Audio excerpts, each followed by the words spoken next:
Hello everyone. My name is Matthew Valencia, and I'm the Deputy Business Affairs Editor at The Economist, where I'm also in charge of investigations and other special assignments.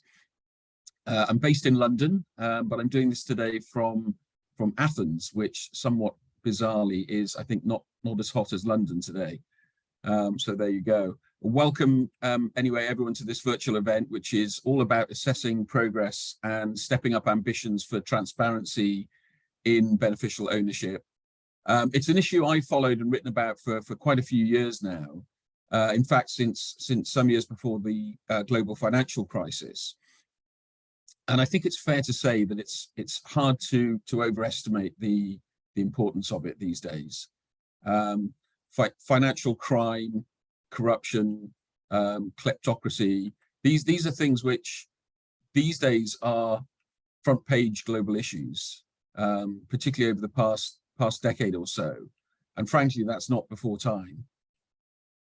Governments have rightly come to see these things as not just arcane financial or economic issues, but fundamental to political stability and national security. And you don't need me to remind you of the very real impact of financial shenanigans that are made possible by obscured ownership. The fact that when billions are looted through anonymous shell companies, it translates into fewer hospitals, fewer schools, more potholed roads, etc., for ordinary citizens in countries where the money was stolen from. And so arguably there are few global policy issues which are more important than this one these days.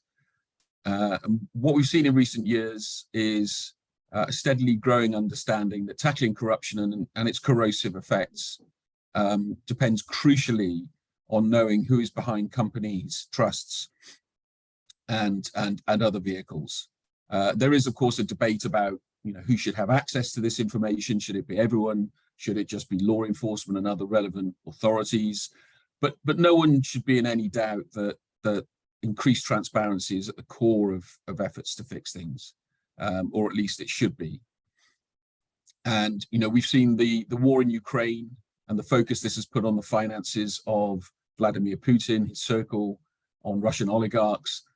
This, I think, has only made this entire issue feel more urgent.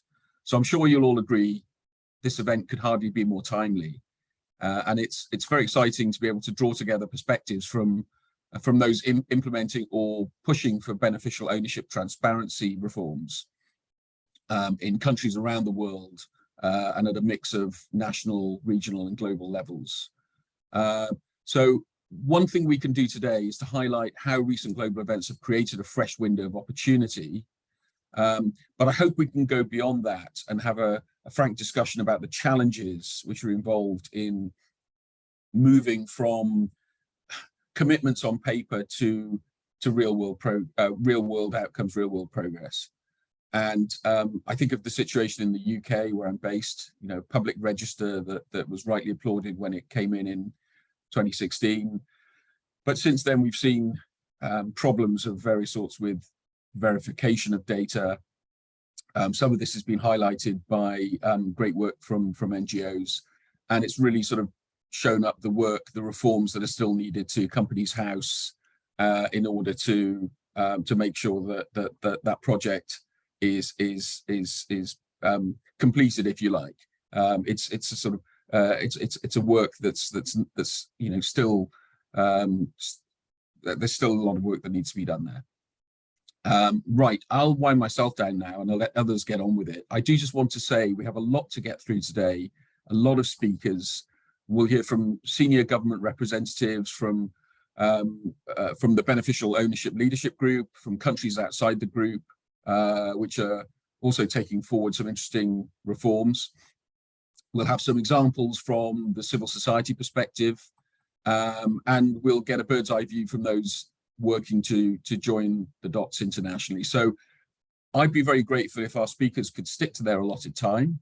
I'm warning you now, my job is in part to be the bad guy and to intervene when we do run over. So apologies in advance if I do, but I think you'll all agree it's important that we leave some time for debate and for Q&A. Couple of housekeeping things. Please use the hashtag beneficial ownership on social media. With regards to the chat function, that's available and people can post questions for the speakers in chat throughout the event, as per normal with Zoom. So let's get started with our speakers. We're going to kick off with some opening remarks from Duncan Tessier. Duncan is Director of Economic Crime at the UK Home Office. And then after Duncan, we'll hear from Joe Powell, who is Deputy Chief Executive Officer at the Open Government Partnership. So over to you, Duncan. Thank you very much, and a very warm welcome to everyone. I'm delighted to see so many countries around the world here who are committed to taking meaningful, concrete steps forward to enhance beneficial ownership transparency. It's a great pleasure to open today's event and to represent the UK government. As Matthew has said, we are seeing increasing global awareness and recognition of the importance of beneficial ownership transparency, as reflected in multilateral fora and the very welcome strengthening of the FATF standard. Implementing beneficial ownership registers won't be the panacea for all corruption and illicit finance challenges. However, being able to identify the actual human beings who truly own and control particular entities and assets continues to be of crucial importance to our security and prosperity. This has been brought into ever sharper relief by the events of recent months. Moving in lockstep with our allies, the UK has introduced an unprecedented set of economic sanctions designed to degrade the Russian war machine. Enforcing those sanctions requires the tracing and freezing of the assets of designated persons, which in turn requires us to be able to see through opaque corporate structures and anomalous owned shell companies to see who actually owns and controls them. And as Matthew said at the start, the UK's public register of company beneficial ownership has been in place since 2016, and we are now working urgently to implement a suite of domestic commitments to further enhance our beneficial ownership transparency. And I wanted to mention a couple of those developments over the recent months, which I think are really big steps forward in the UK's response. So firstly, we have now passed legislation to set up a new register of overseas entities. This will require overseas companies owning or buying property in the UK to give Companies House their beneficial ownership information, which will be publicly available. This will help to crack down on corrupt elites and criminals abusing the UK's open economy and using real estate to launder illicit funds. And secondly, there's a forthcoming second economic crime bill to be introduced in the autumn in the UK, which is going to contain landmark measures to reform our company's registration system, driving up the accuracy of beneficial ownership information in the UK's companies register. In particular, the reforms will give the register of companies the new powers to check and decline beneficial ownership information on the register. So these are really important reforms which have been called for a while, and we know that, and I think these are really important measures we're taking. That brings me to one of the key reasons why the UK supports making data on companies' beneficial ownership publicly and freely available. Our firm belief in the advantages for businesses. So, for example, our UK financial sector is strongly supportive of measures to improve the Companies House registers. Having free access to high quality beneficial ownership data makes it much easier for companies to carry out effective due diligence checks and to understand who they are dealing with. This mitigates the risk of fraud and deals going wrong. It safeguards their investment and it protects their reputation.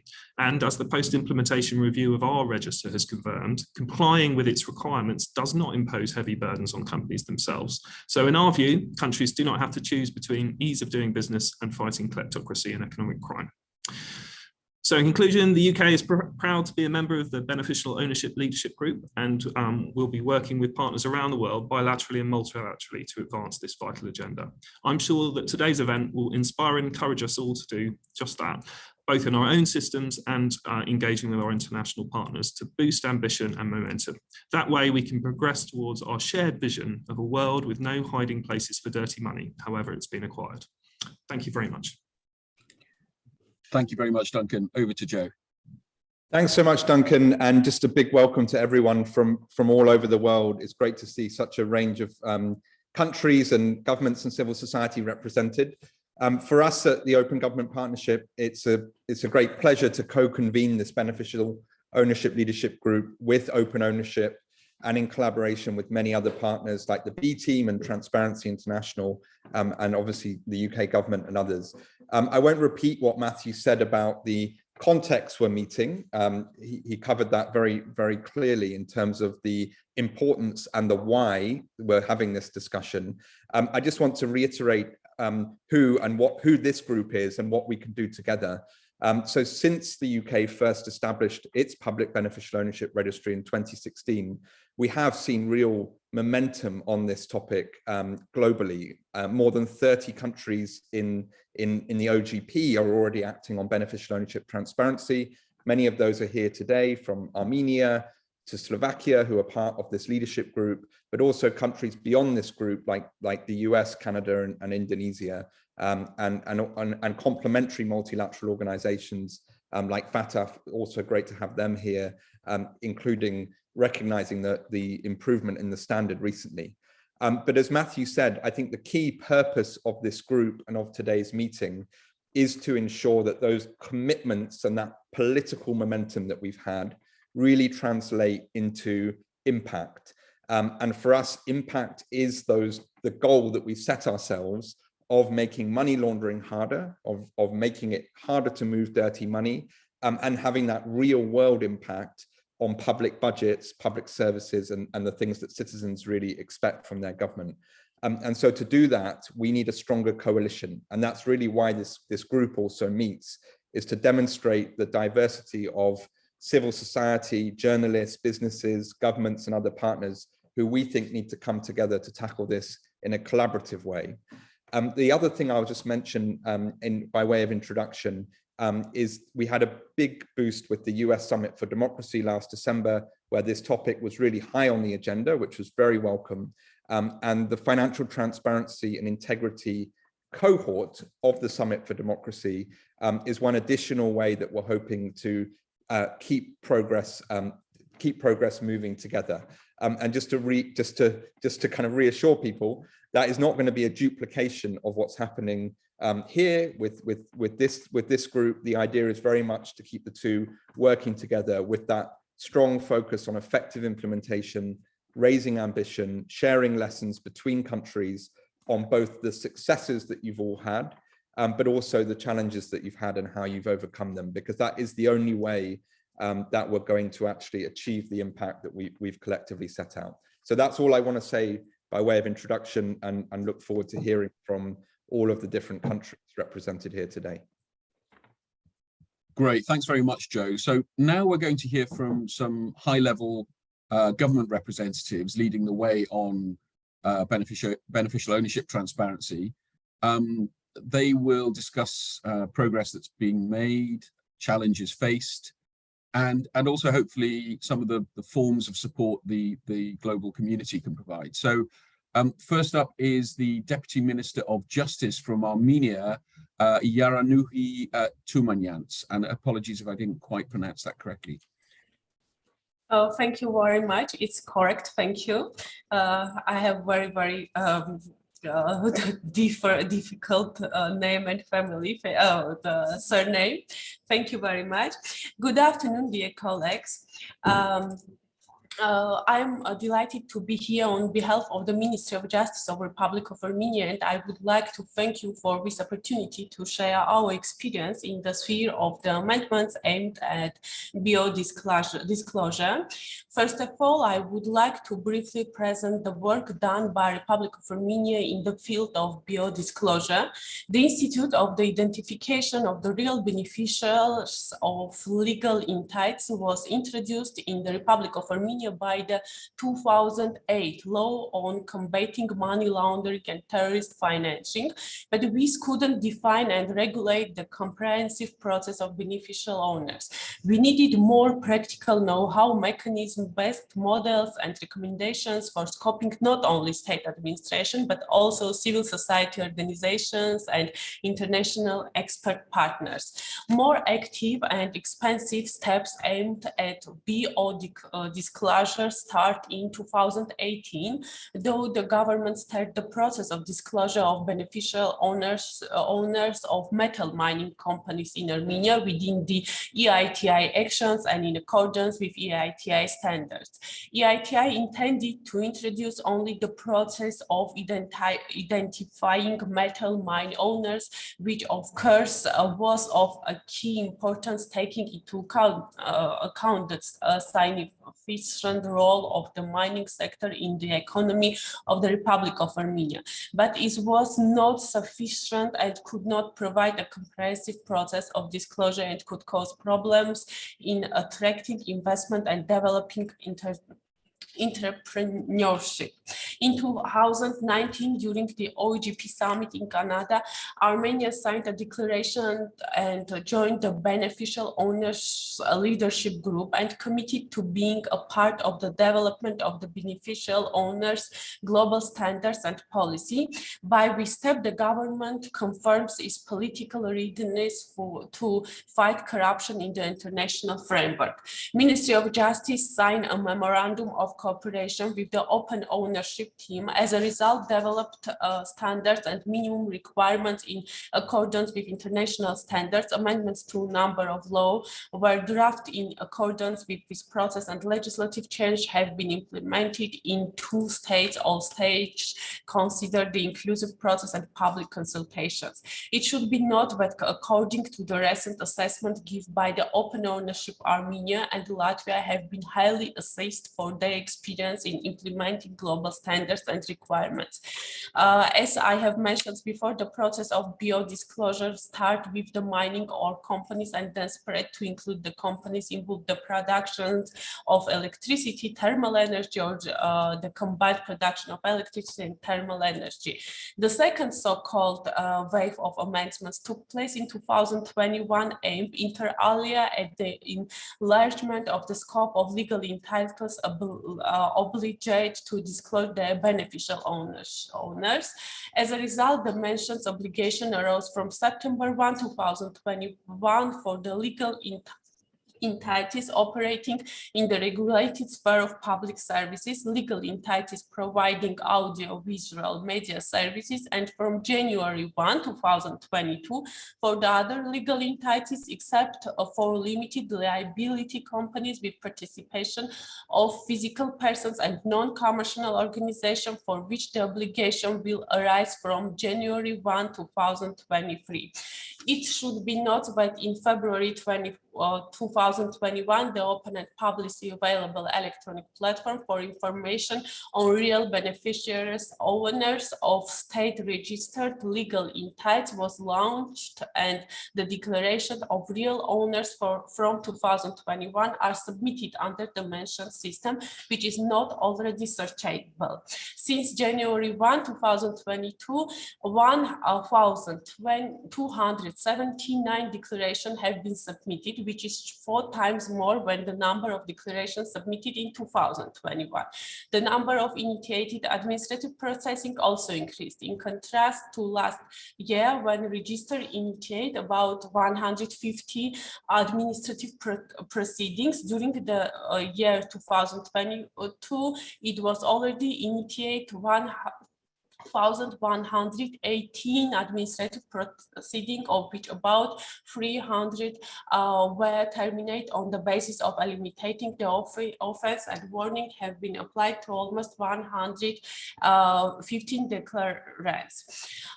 The introduction of the Institute of Biodisclosure was a step forward and a great achievement for the Republic of Armenia. However, there is a need to ensure the continued reform is in order to take full advantage of the opportunities offered by the Institute. In particular, it is necessary to introduce much mechanism that, apart from the mechanical collection of information on the real owners, will enable to analyze the collect data, verify them, and draw conclusion and public oversight. The biodata about the companies who will participate in procurement process will be delivered to the Corruption Prevention Committee, for example. This will be ensured by the government's unified interoperability platform. It will allow the Corruption Prevention Committee to initiate and carry out processing on the basis of the received information and design the red flags, which along with ensuring the transparency of the process will also ensure the integrity of the public official and promote public trust. Along with the implement and planned reforms, there are still a number of problems which we can point to. At first, the validation of the received data as the primary challenge, which requires a lot of resources. Second, aware raising of the bio institution targeting focus groups and stakeholders. And third, identifying the capacities of all included bodies, investigative journalists and experts. The Bio Institute is a new process and it needs a more comprehensive involvement of all stakeholders. To summarize, I would like to mention that these are steps aimed at improving the public service, strengthening transparency and integrity, and increasing public trust, which the Republic of Armenia implements and will continue to implement, being faithful to the democratic values it has adopted. Thank you very much for your attention. Thank you very much for the Armenian perspective, Minister. And we're going to go straight on to Dr. Ogbanaya Orji, the Executive Secretary of the Nigeria Extractive Industry Transparency Initiative. Thank you very much, and I would like to thank all the previous speakers for the wonderful presentation, for setting the right tone for this discussion. I'm reaching you from Abuja, Nigeria's capital, and I'm here representing the Honorable Minister of State for Budget and National Planning, Clem Abba, who has asked me to stand in for him. He's in another cabinet meeting right now. I sincerely appreciate this opportunity. Well, let me start by saying that Nigeria's commitment to beneficial ownership disclosure is very strong and very, very strong. We are currently aligning this initiative to the implementation of the Nigeria Economic Recovery and Governance Project, which is the economic agenda of the current administration. You may recall that in 2019, Nigeria became the first country in Africa to establish a beneficial ownership register, and that register focused mainly on extractive industries, international oil companies, and major companies that do business in the oil, gas, and mining sector, which is the basis for revenues for Nigeria's economy. Our commitment to beneficial ownership is built around mainly, apart from fighting corruption, it's also built on resource revenue mobilization, resource mobilization. Bio disclosure has helped Nigeria tremendously in mobilizing revenue. We're aware of the significance of bio in fighting tax evasion, in checking corruption, illicit financial flows, and all other vices, but on resource, because one of the challenges of our economy at the moment is revenue, to be able to galvanize revenue to fund the budget.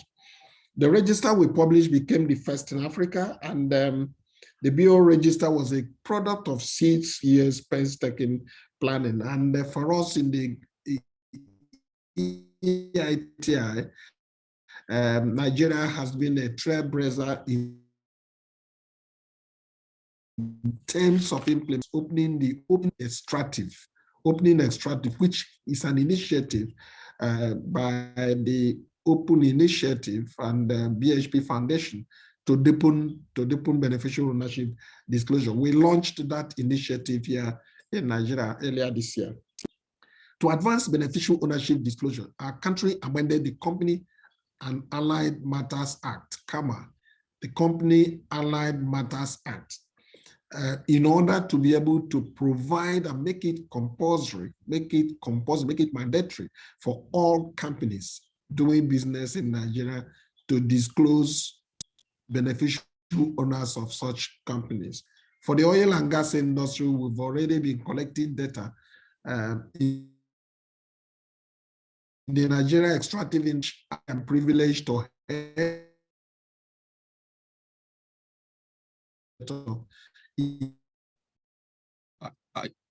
I'm losing you, Dr. Orji. Are other people also having problems with the privileged connection? to head as the national coordinator. Very importantly,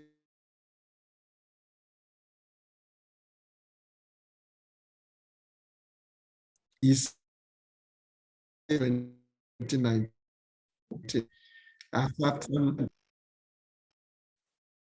I think we have Oh my God, you know, we have a problem with the connection there. Let's see if we can sort that out.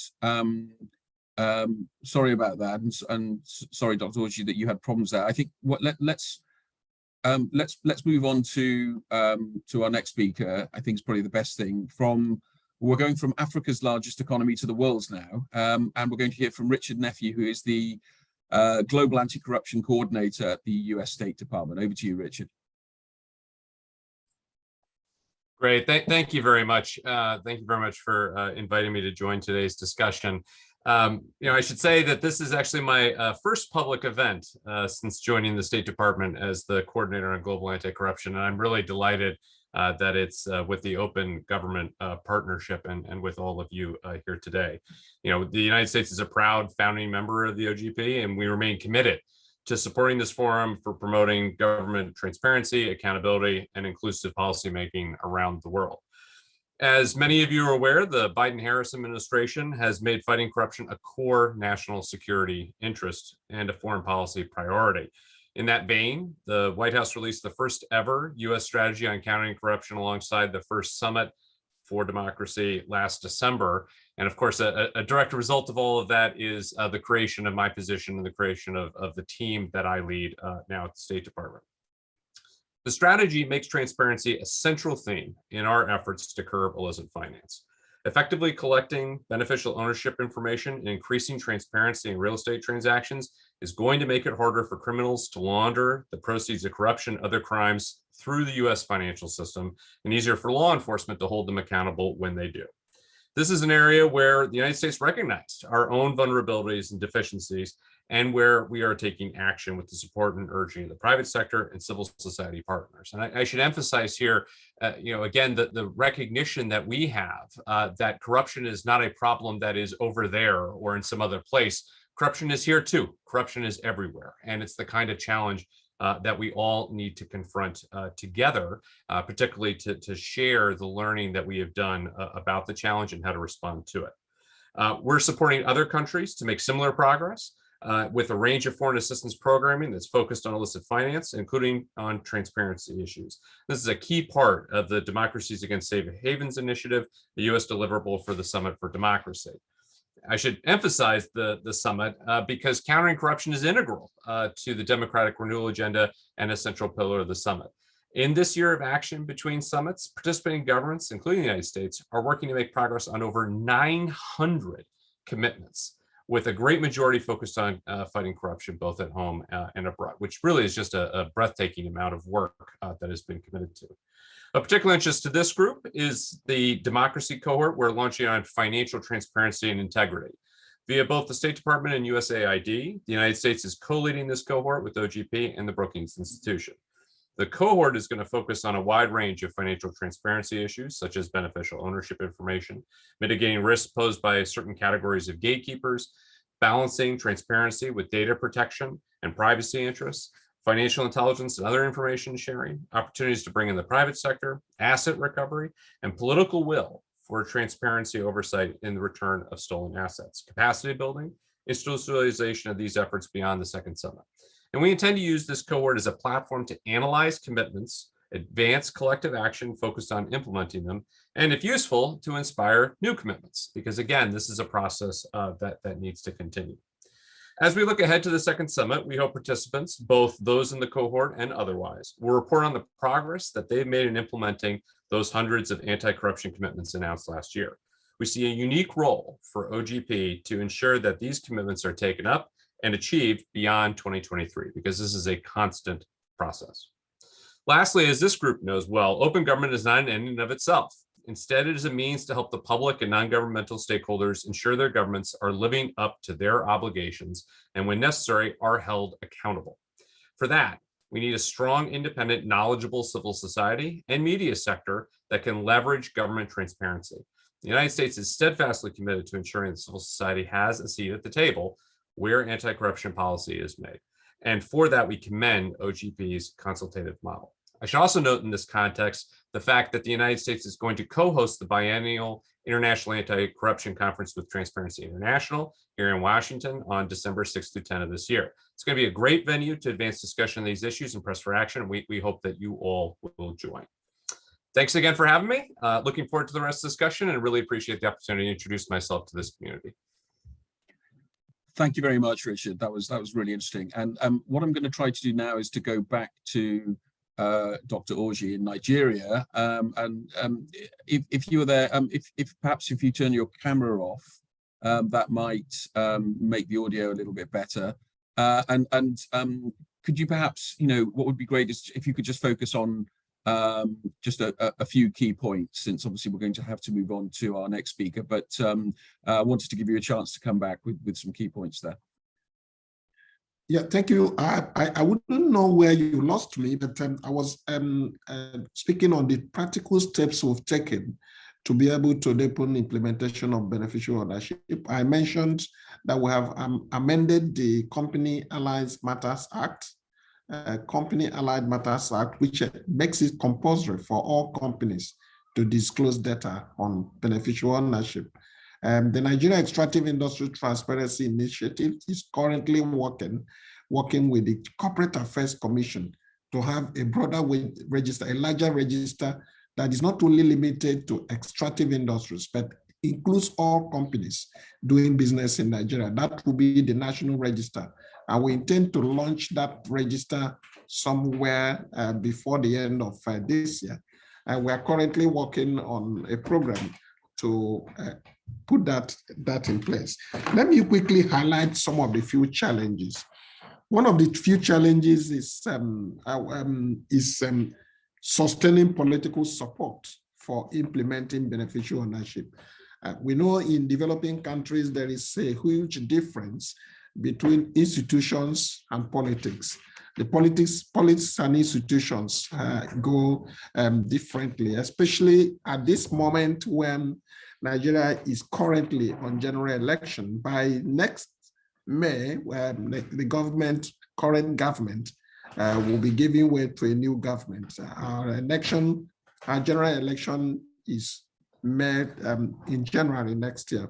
So we at this end that are involved in implementing institutional reforms, especially on transparency and governance issues, are also hoping that the next government will be able to sustain the political will that we're currently enjoying at the moment. The other one is the issue of technology and its limitations. Of course, you saw that I lost my voice somewhere in between. We still have challenges of technology at this side of the globe. And then being able to improve on the integrity of data that we are gathering from the companies. The integrity of the data is very, very key. And for that, we need to automate our process of data gathering. The functionality of the portal, the NIT portal, and even the national portal we want to launch is also something we are also working out. And then the mechanism to ensure that the persons that are actually disclosing data are the natural beneficial persons. Because most institutions ask the question, why do you need the data? And we that are obtaining the data have to convince them on why that data is important. So building capacity of data verification is also very important. Data analysis and being able to deepen implementation of beneficial ownership alongside the Petroleum Industry Act, which has just been passed into law in Nigeria. For over 20 years, that piece of legislation was at the National Assembly, and we just got it passed this year. So making sure that we're able to align beneficial ownership disclosure as already provided in the law, in the development of the regulations or model contracts are key issues we're dealing with at the moment. And then being able to build institutional and agency collaboration. sorry to interrupt. Obviously, we're running over slightly, partly because of the technical issues. So we may have to move on to our next speaker. Was there just one, you know, if there's just one key point you wanted to quickly highlight before we move on? I'm sorry to do this, but I just need to play the bad guys, as I said earlier, make sure that we don't run over too much.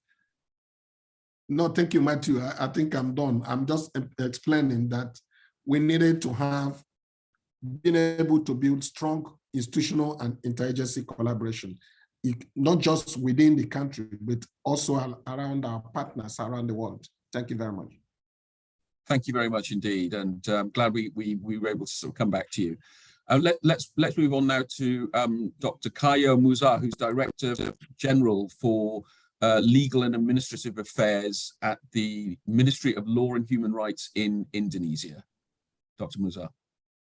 Thank you very much. Good morning, evening, around the globe. Thank you very much for to speak, especially on the betting. I fear we still have technical issues with you as well, Dr. Muzhar. But perhaps if we can try and sort those out now in the next minute or so. What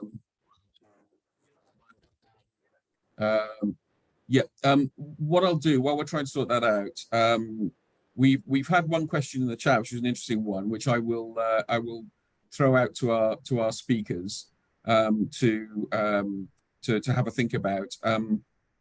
It's from Johannes Ton with the Global Integrity, the Center for International Private Enterprise. So it would be fantastic if panelists could say to what degree they have seen businesses, whether small, medium, or large, playing a role driving beneficial ownership transparency. To what extent has business itself been involved in driving that forward, and to what extent they feel there is additional space to rope businesses into the coalition of beneficial ownership transparency supporters.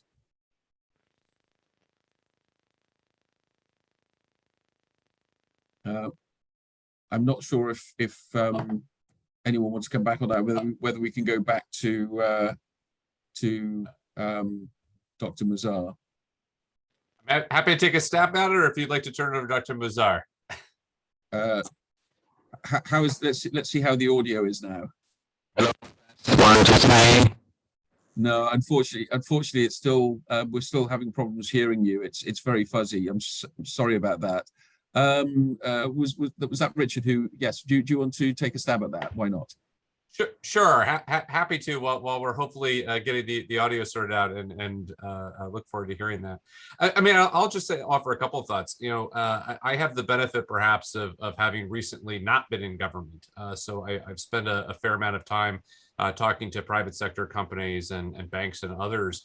And I actually think that there is a great deal of interest from reputable, legitimate institutions out there who would like this kind of support. I'll say from answering questions, as I have for many years, about sanctions compliance on, you know, whether we're talking about Iran or we're talking about Russia, or we're talking about other kind of broad issues. You know, there's a real interest on the part of corporate actors to understand who they're doing business with. And there's a lot of concern that some of this information may exist and that they just don't have a easy way of getting it, and they don't have support from governments and institutions to do so. So my sense, I mean, the simple answer is, yeah, I actually think there is a lot of interest there. I think the key questions will always come back to how do you make information usable, how do you make it operational, and how do you make it such that you know, decisions can be made on it before business ties are created, as opposed to, you know, subsequently when they get knocks on the door. So I think there are some challenges there, but from my perspective, I've seen a lot of interest from the reputable business community to try and really understand who they're doing business with, which speaks exactly to this topic. Thank you, Richard. That's really helpful. And what I'm going to do now is, because I think the audio problems are persisting, I'm going to move on to a statement that we had actually that we thought would be useful for participants to hear. The Slovakian Minister of Justice was unable to participate directly, but has kindly provided us with a statement, and I think it adds some interesting thoughts to the debate. So I'll just read some of it now before we move on. In Slovakia, we face long-standing concerns over conflicts of interest between politicians and businesses providing goods and services to the state. Public contracts were published, but the true owners remain hidden. One of the clearest examples which brought real momentum for reform was a scandal over a medical supplier which appeared to be providing hospitals with medicines that were many times overpriced and technology at vastly inflated prices. It was impossible to tell. Sorry, we're getting background noise there. It was impossible to tell who was really benefiting because the ownership was kept secret. But public concerns over the deal led to the Speaker of the Parliament resigning. In response to this and other similar cases, the Public Sector Partners Register was launched in 2016, and its results so far have been very good. It requires any private entity, either Slovak or foreign, dealing with public finance or assets above a certain threshold to register its beneficial owners. And this information is freely available to the public. Significantly, it requires gatekeepers, like lawyers or bankers acting on behalf of company owners, to conduct their own investigations to verify this information. These individuals are then also liable for the accuracy of the registered data, closing a significant potential loophole. The process is supported by civil society who have access to the data and the sanctions, and by the sanctions for breaking the rules, which are severe.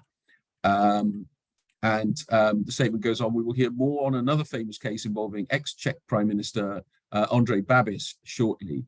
In each instance, law enforcement efforts were triggered by interventions from civil society or the wider public.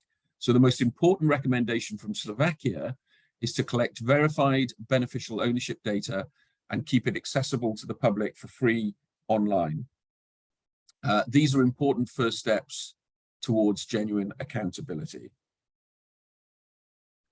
A pretty clear example there of the benefits that a well thought through, well designed register can bring. Let's just see if we can try. I think we can try one more time with our patient colleague in Indonesia, Dr. Muzhar. Let's have another go.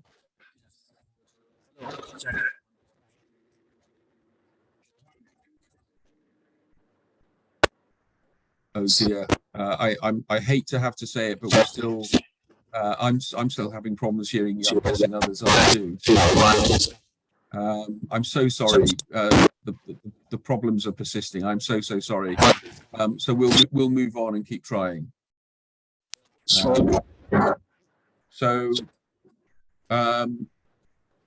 Right. We still have some background noise there. Sorry, I think if you don't mind muting yourself, we'll see. Maybe colleagues in the background can try to help with that. Let's move on. Where we're going to hear now from some key practitioners and some of those who set the rules. And to kick off, we have Elisa Madrazo, a vice president of the Financial Action Task Force, an organization I think you will all know. And I'm looking forward to hearing about past and potential changes in the international standards, how they've influenced progress on beneficial ownership transparency, and also, of course, on what the role of the FATF will be moving forward. So, Elisa, I'll turn it over to you. Thank you, Matthew. And it's a challenge because we only have 5 minutes. So I'm going to focus on what we have done, what we just changed in our standards, and what are the challenges in the near future. But happy to take any other questions, for example, on data protection and how to conciliate that agenda with beneficial ownership, which is an extremely important topic that we have been also working in the FATF. So it's good to see you all. It's good to participate in this session. It's the third time I'm joining you, and I'm happy to keep learning from all participants. The FATF has long warned about how trusts and companies are used and abused for illicit purposes. As you know, the FATF was the first international organization that set standards on beneficial ownership. This was back in 2003. So fast forward almost 20 years where we are. Well, the reality is that we found that a lot of countries were not effectively implementing these standards, but also that the standard itself could be improved because there were loopholes that were being abused by criminals. So after 2 years of work, extensive consultations with the public institutions, but also with the private sector, civil society, and others, we published new changes to our beneficial ownership standard in March of this year. So these are new changes, and I'm going to take some time to explain what some of these changes are. The first change is that we are explicitly asking jurisdictions to have a multi-pronged approach. This is to have a registry or a similar mechanism, an alternative mechanism that has to be as efficient. So in other words, comply or explain. It doesn't have to be a one model fits all, because we recognize that governments have different administrative, legal, and institutional setups. So we're not saying this is the specific kind of registry that you have to have, but you need to have that information at the hand of the authorities. And that information has to be 3 characteristics. It has to be complete, it has to be accurate, which means it has to be verified, and it has to be updated. If these 3 characteristics are not fulfilled, then the registry or the alternative mechanism that has to be as efficient will not be checked by the FATF as compliant. The second changes is that we are asking countries, and this is very important, to assess and mitigate the risks that come from foreign companies. This is a new requirement. Before, we were asking jurisdictions to focus at their local level, to focus on their domestic companies. But now we're asking jurisdictions to assess and mitigate the risks that come from these foreign companies that have operations within the jurisdictions. Third change, very important. The FATF is banning any new better shares. That means that from now on, when the standard is going to be implemented, there will not be any better shares as in accordance with the FATF standard. The fourth one is that we're strengthening the disclosure requirements for nominee arrangements. We're also asking as a fifth requirement that all of these rules are used for information to prevent corruption, specifically in public procurement, because this is an area that we see a major risk, and that they have to provide quick and effective international cooperation. We can no longer focus on domestic efforts. We have to look at this as a global effort, and jurisdictions have to comply with providing efficient and quick international cooperation. And as you know, this is key for investigations and to tackle illicit financing. So I'm bragging, and I am happy to use that word. I'm bragging about all of these changes, and these are important changes. As I said, these are the result of extensive work with partner organizations and civil society and private sector. But this is only the first step. This is only the standard. It's just like having a rule or a law in a country. If it is not implemented, if it's not put in practice effectively, then we won't see results. So in other words, now we pass the responsibility to jurisdictions and also to the private sector to comply with these standards. We will be assessing the jurisdictions very thoroughly through our next round of mutual evaluations that starts most likely COVID permit in 2 or 3 years. And so jurisdictions have some time to look into these standards, to work with us in implementing them. I want to say that we are developing a guidance to help the private sector, but mostly the public sector, in implementing this new standard. This guidance is going to be published in October of this year. And we're also working on making changes to our recommendation that is related to trusts. Right now, we focus on recommendation 24, but now we're moving to recommendation 25 that is related to trusts. So as I say, this is a major step in eliminating corporate secrecy and eliminating these loopholes. And we will look for countries to strengthen their frameworks.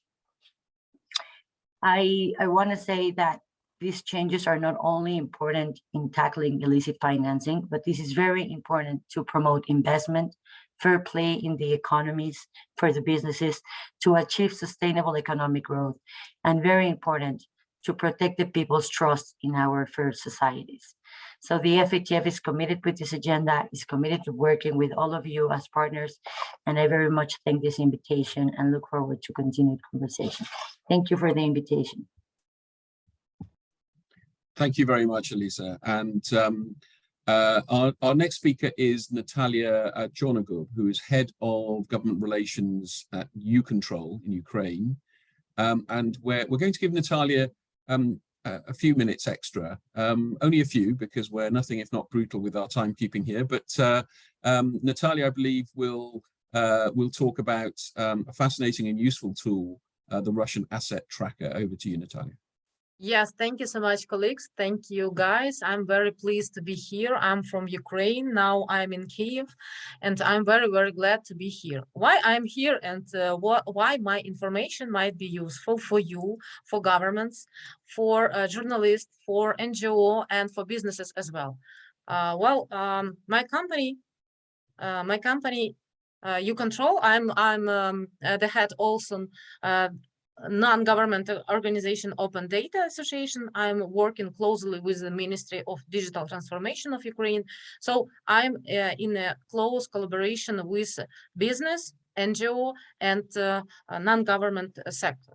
So our company is an IT company that works with open data, with big data since 2014. So our contribution to the expansion of international cooperation by creating transparent instrument, like transparent tool, how you can find some traces or how you can identify some person or some organization. So we are good in open data using our system. More than 3 million every month inspections are used by governments, by journalists, by businesses also. So we use more than 200 official credible sources, not only from Ukraine, but also around the world. And you can find all information, especially all historical information about every company or about every individual in Ukraine, but according to GDPR. Of course, we are closely working with the National Bank of Ukraine, the Ministry of Digital Transformation. We are supported by the National Agency on Corruption Prevention, and moreover, they use our system to identify new sanctioned and to make a new sanctioned list. So they also used our system. As I said, we work closely with investigations all over the world. More than 2,000 investigation journalists are using our system for free, of course. We explain how to use different sources, how to understand the information that some journalists or NGO find in these official registers. Also, how I'm connected to beneficial owners, thanks and with support, with a huge support of OGP, we made 2 independent audits of the situation with identification UBO in Ukraine, and we proposed recommendations how to identify, how to find links, how to find hidden links of the ultimate beneficial owners. And this recommendation, as for now, outcome of our work. So a new draft law is currently being considered using our recommendation. And I'm very proud that our team was really good in analyzing and make a good proposal to the governance. So that's why also, as you may know, that more than 100 new sanctions are imposed all over the world, and I might consider that your specialists have a huge problem how to find a new sanctions companies or individuals where this information you can find easily. And especially as you may know that some companies, unfortunately, they continue to operate undercover. Yes, they said that they closed business in Russia, but they continued to register in new businesses with Russian traces in other countries. So in this question, how you can find these relations and how you can trust that the company or individuals who came to you with partnership or with business, that you may trust him or her.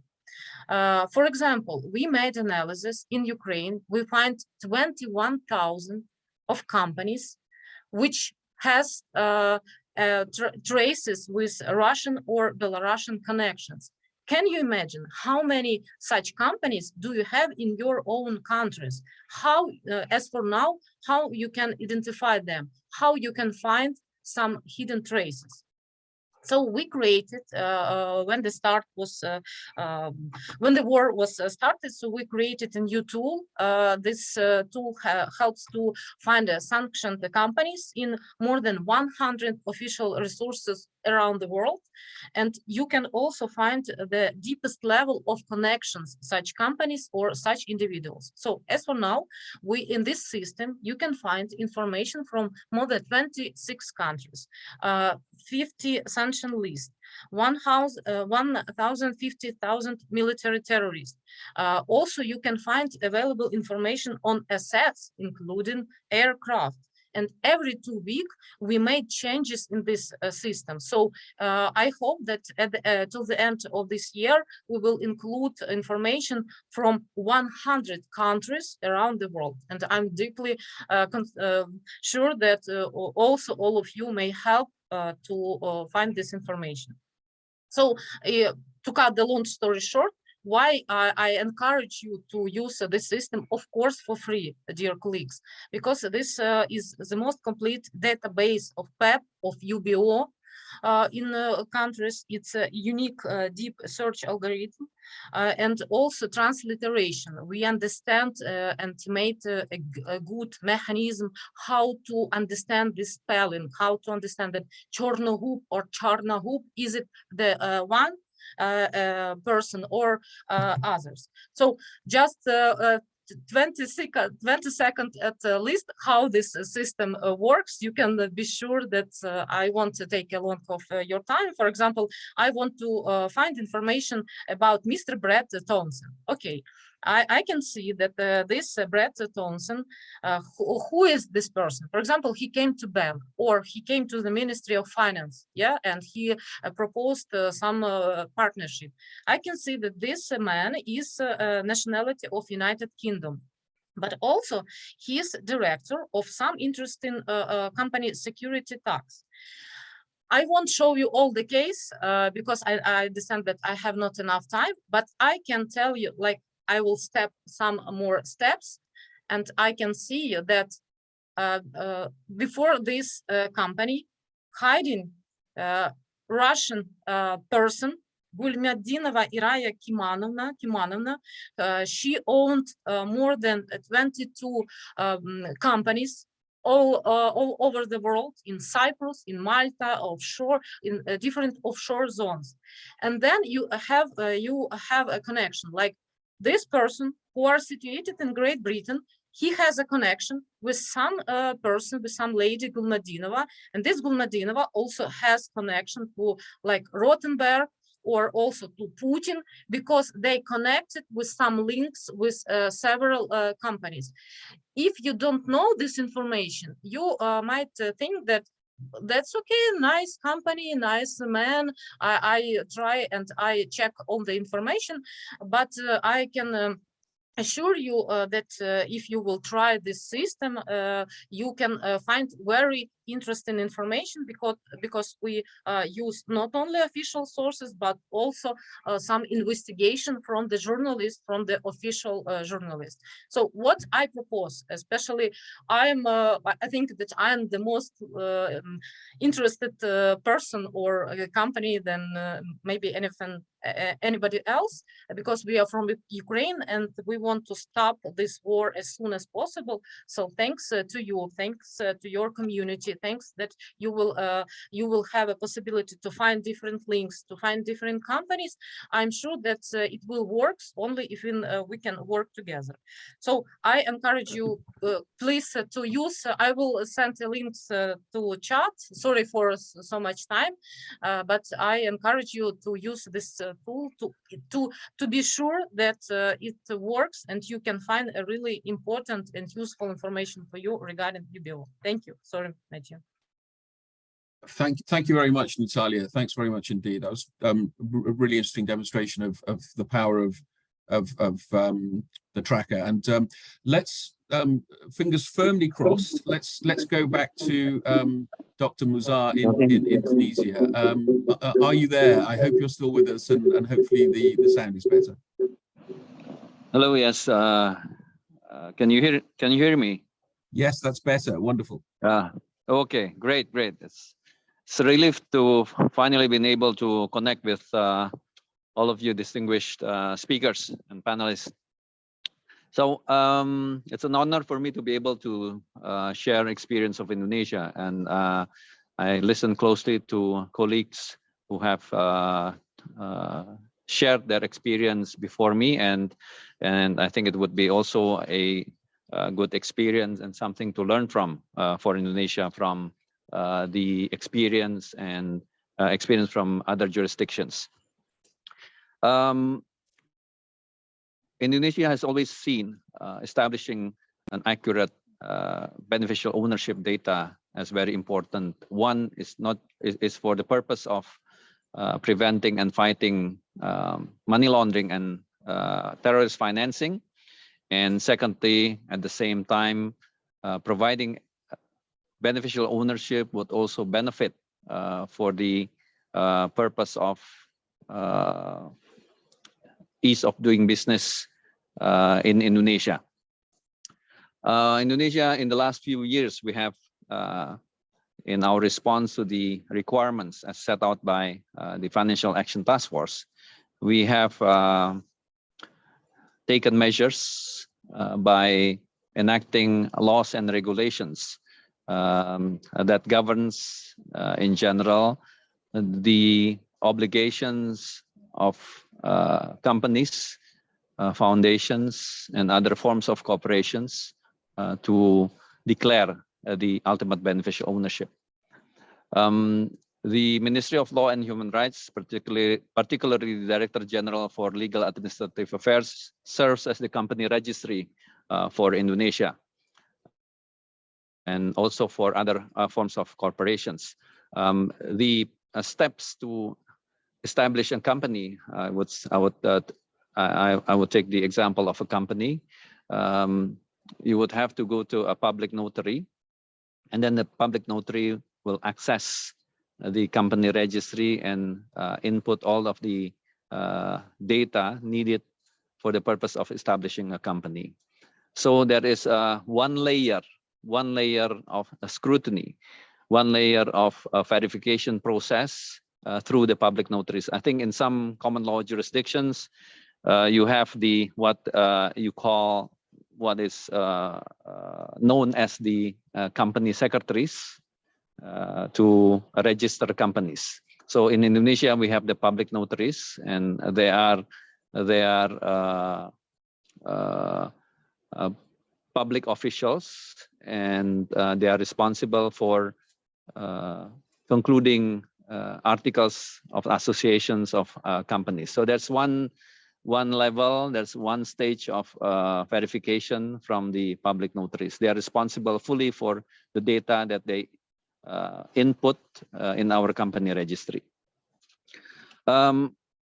As one of the effort that we made also is to ensure that we have the ultimate beneficial owner of companies. In our system, in the Indonesian system, we do not recognize. I'm interested to hear from the Vice President of FATF when she spoke about the latest requirements of development, if I'm not mistaken, that the recommendation would also govern the issue on bearer shares and also nominee arrangements. In the Indonesian company law, prohibits the existence of bearer shares in order to ensure corporate governance transparency. And the Indonesian investment law also prohibits the nominee agreement in the business activities. So when we internally in the government, when we discussed what are other steps that Indonesia should take in order to improve our ultimate beneficial ownership regime, then that's where the question then arises, because what is registered in our company registry is already the ultimate beneficial ownership based on our law, because those who are registered, those who are shareholders or the shareholders are automatically the beneficial ownership.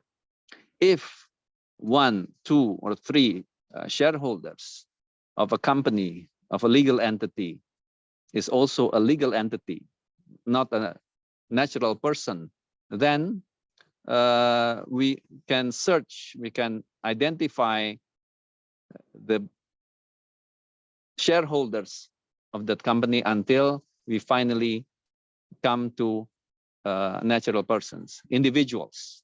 But of course, the challenge is, as I've been also trying to gather information and obtain information from colleagues. Recently, colleagues from the United States, from the Department of Justice, just visited Jakarta, and we had a meeting. And I also asked as to whether we could have a meeting with the Treasury Department. I understand that apart from the State Department in the United States, and also the Treasury Department is also in charge of issues on counterterrorism, including terrorist financing and also money laundering. So this, we understand that no countries or no jurisdictions around the world could actually have a real, accurate, precise data of ultimate beneficial ownership. The reason is because we still have cross-border money laundering and terrorist financing case. We still file mutual legal assistance to other countries to assist in our domestic investigations.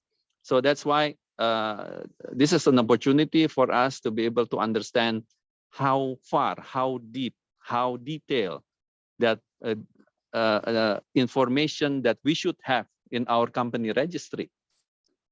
And I've also had the chance Dr. Muzhar, if I could just ask you to wrap up in the next 30 seconds or so. I'm sorry of course. press you on the time. Thanks. Okay. So I should say that Indonesia has a sound beneficial ownership regime.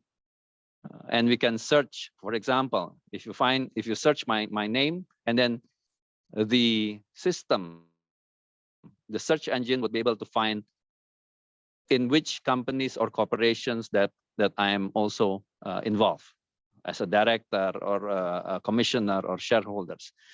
But my question is, this is why we have this forum, I think, is for any jurisdiction that can share with us how to actually detect and identify an ultimate beneficial ownership outside the outside criminal investigation. Yeah, there is the problem is we can only identify ultimate beneficial ownership based on declarations, based on verification, document verification. But when it comes to money laundering, financial terrorist financing, then we cannot really identify beneficial ownership. Thank you. Nominee agreement, Sorry. sharer, bear, share bearer, nominee agreements, you cannot identify that. You cannot, you cannot try identify and find we're any going to nominee have agreement. to move on now, but Sure, of course. Thank you so much, Dr. Muzhar. Yeah. Thank you for your patience and for your engagement, particularly for both, but particularly for your patience with sticking with us with the sound issues. If you can give me 10 more seconds, this forum is for us to be able to share experience. Just my request is just, if Indonesia reach out to any of the jurisdictions, please respond. Sometimes it's difficult. Sometimes you have holidays. Sometimes you have restrictions because you cannot share this and that with other jurisdictions. So I think, yeah, providing access to each other is very important. Thank you. Thank you so much. We now go to move to Zuzana Wienk, who is Executive Director at Current Slovakia. Zuzana. Thank you, Matthew, and hello to everyone from Slovakia. I am an anti-corruption practitioner, but I am also a civil society member of OGP steering committee, so I will be speaking with both of my heads on. And I am very well aware of the heated disputes over privacy protection and other issues with beneficial ownership, but let's be frank, the core of this dispute is purely political and moral. So allow me to be mostly political, and I will explain why. And I'll start straight up by sharing that, in my opinion, Western economies and democracies have been safe havens for oligarchs of the world to store and safely enjoy their money for too long.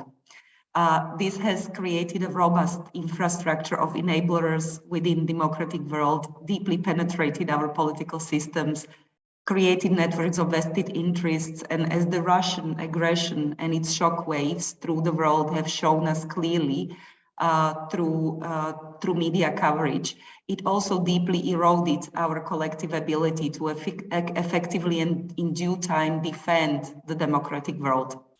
But more importantly, I think the current Russian aggression has not been the first instance and warning to our democratic community.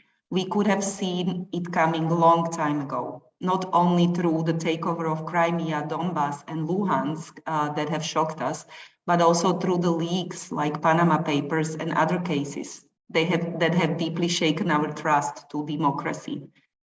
It is clear that without global transparency, we collectively are much more vulnerable, weaker, and slower to respond, and our institutions, as well as political elites, are often part of the problem, being too infected by illegitimate vested interests, as I have as a practitioner, an anti-corruption activist and investigative analyst have seen for too many times. We are simply nowadays too connected and too interdependent.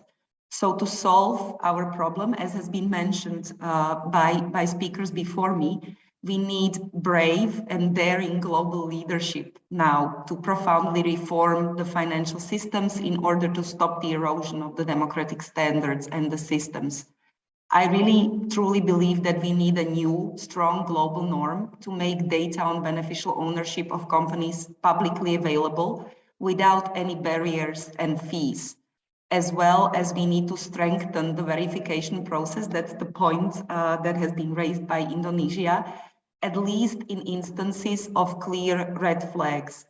Publicity of the beneficial ownership, I believe, is the key game changer. And we are still far away from such a consensus. Too many important players and big economies are not willing to fully join in yet. The reason being the proclaimed need to protect privacy. But beneficial ownership is not the only area where two important constitutional principles come in conflict. In this case of beneficial ownership, I think the right to privacy is clashing against the need to protect democratic integrity.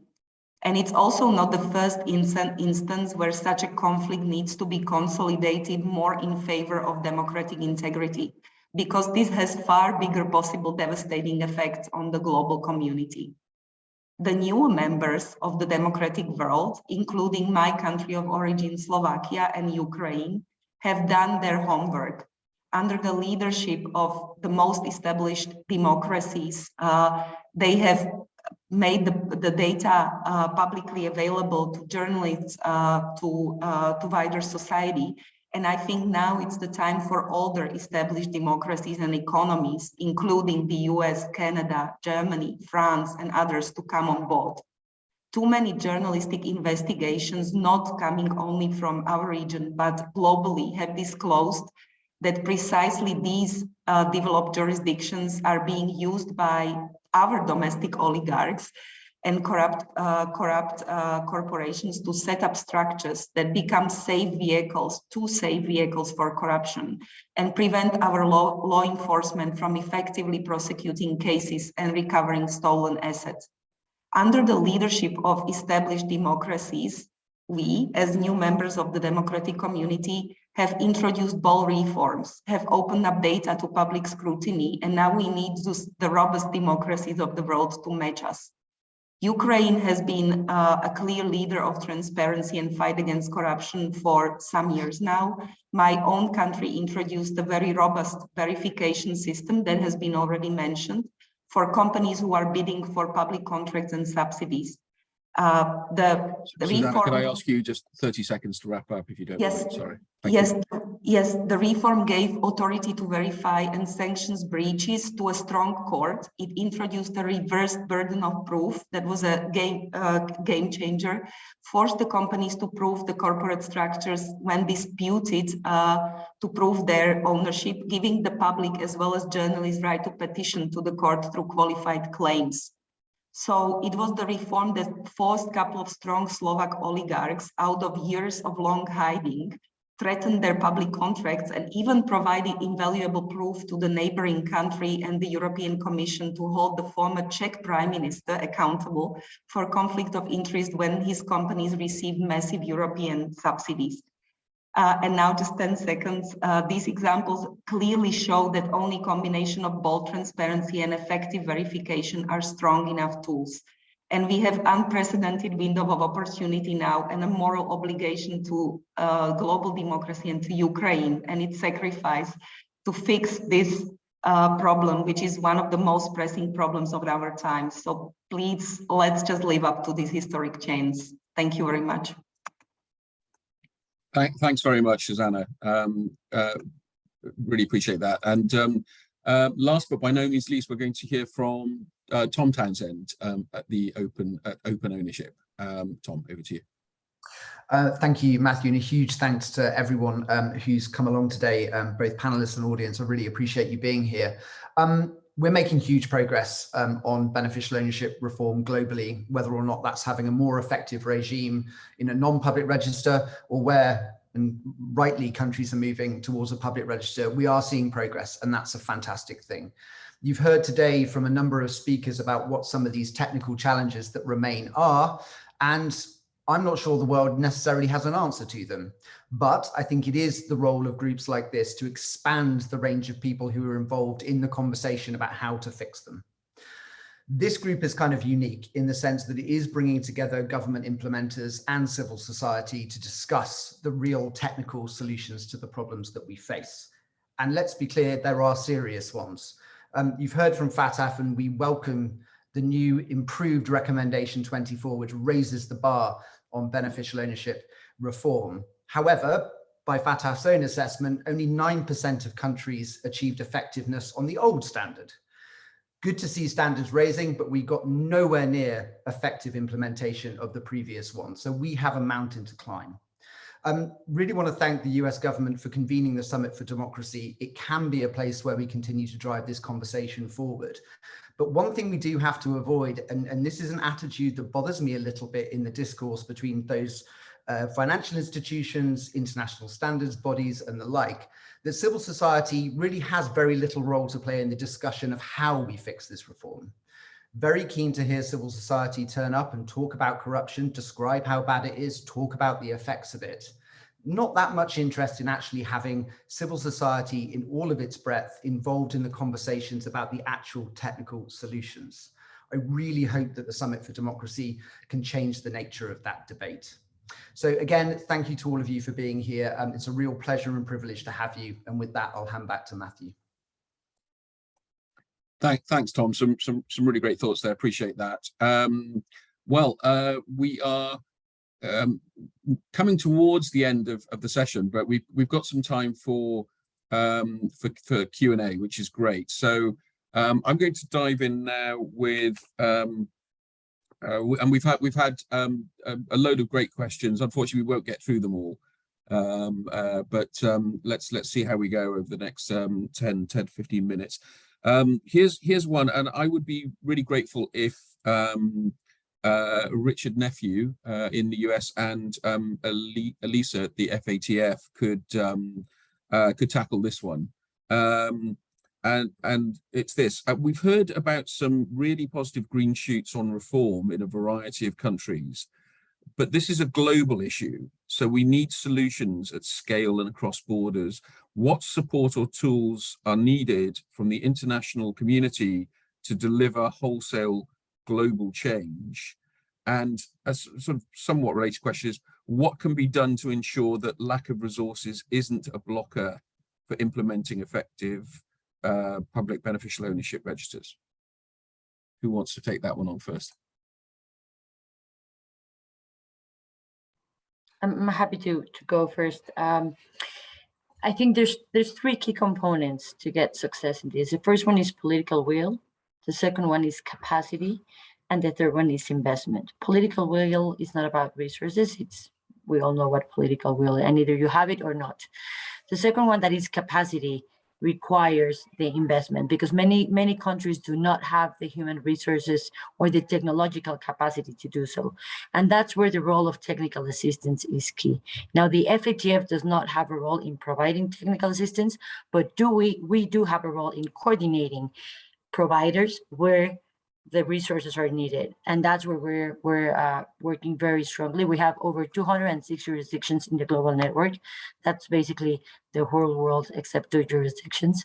So that's where we're focusing our efforts and working with the providers and where the resources are. So basically putting those 2 dots together. That's a short answer. Thanks, Richard. Yeah, happy to add another short answer to it. I very much agree with all three of those points. I'll just make a point on the capacity building side. I mean, I think one of the things that has impressed me the most since taking up this assignment is the tremendous resource support that an investment that is being made by a number of governments, including my own, to the tune of hundreds of millions of dollars of capacity building programs. I think that the answer will always be it'll never be enough because the need is so yawning out there. But I think there are 2 things that my office is intending to do. One is to help prioritize the use of those funds and to identify places where they are both sorely in need and will be used most effectively. And there's a combination of those 2 factors that needs to be integrated. And then second, attempting to identify ways in which we can have, partnerships among governments and partnerships with private sector entities and others to help fill those gaps that do exist. I'm quite convinced that the biggest challenge we have to overcome at this point truly is the political will challenge. I think that is as big of a problem as anything. I agree with Elisa that it is a fact that you have to deal with, and you either have it or you don't. But the getting to have it, I think, is definitely going to be a central objective of mine, and is certainly a central objective of my government. It's part of the reason why we've been so focused on these events. Events can sometimes seem as if you're just doing an event and then you walk away. What we're trying to also do is make sure that there is then sustained effort after that. And that's why things like, for instance, the Year of Action after the Summit for Democracy is so important. This isn't just something we do and then we slap our hands and feel comfortable. No, you have to continue to follow up on all this work. And I think intensifying and supporting political will is a huge part of that. Thanks very much, Richard. And I wonder if any of our other panelists, particularly those who are in government roles, would like to come in on this question.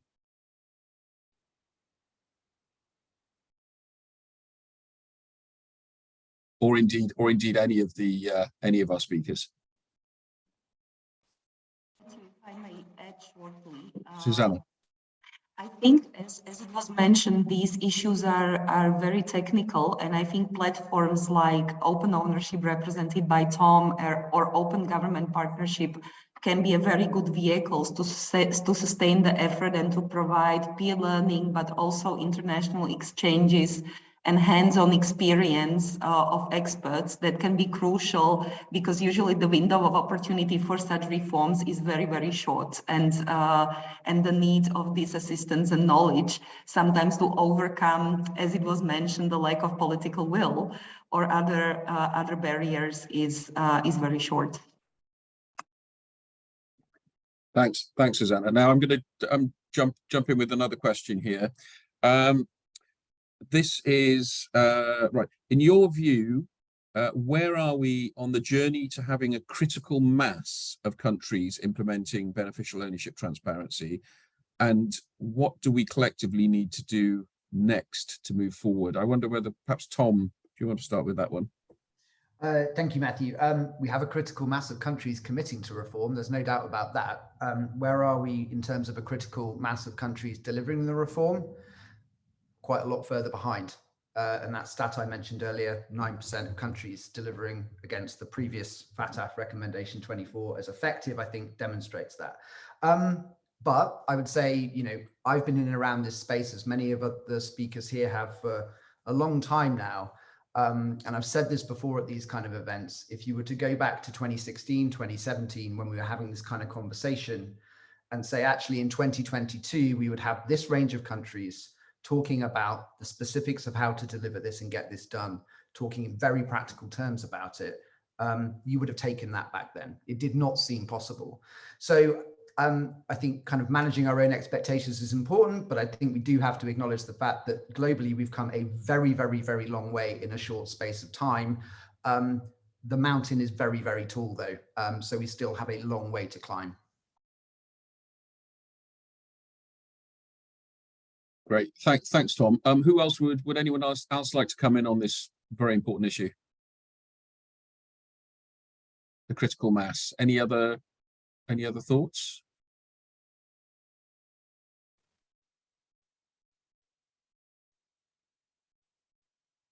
I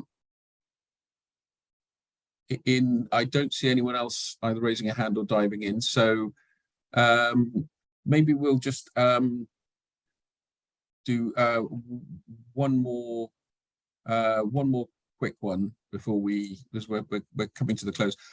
Here's one. In theory, most of the countries maybe have moderate good laws or regulations in place. However, when it comes to implementation, a major problem is with the verification process. Well, we've heard some speakers obviously talking about this. Transparency on its own is not enough.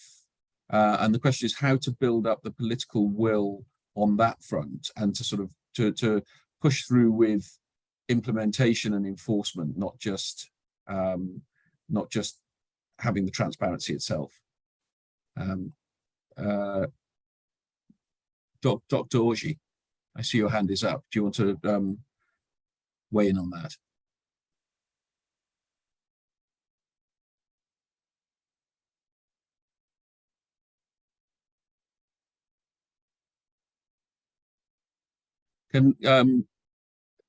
You can't know. Unfortunately, we can't hear you. There's no volume coming from you, but you don't seem to be muted. Zuzana, you have your hand up as well. Why don't you have a go at this?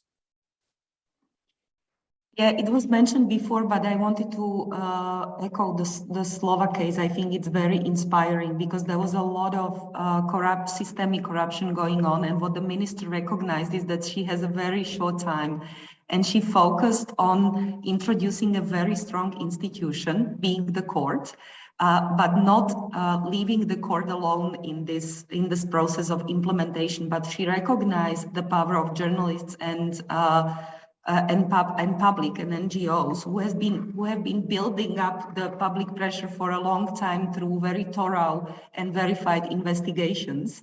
And she introduced claims that can be petitioned to the court. Civil society and journalists gaining access as witnesses to the court who can present proof.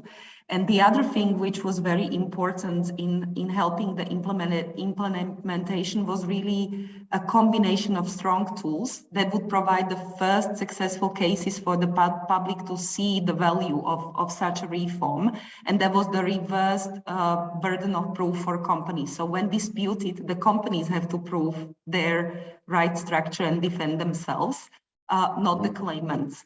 And I think this combination brought cases that allowed us to defend against the pushback coming from the corporations and through other actors who had vested in illegitimate interests, and rooted the reform so much that now nobody dares to dismantle it anymore.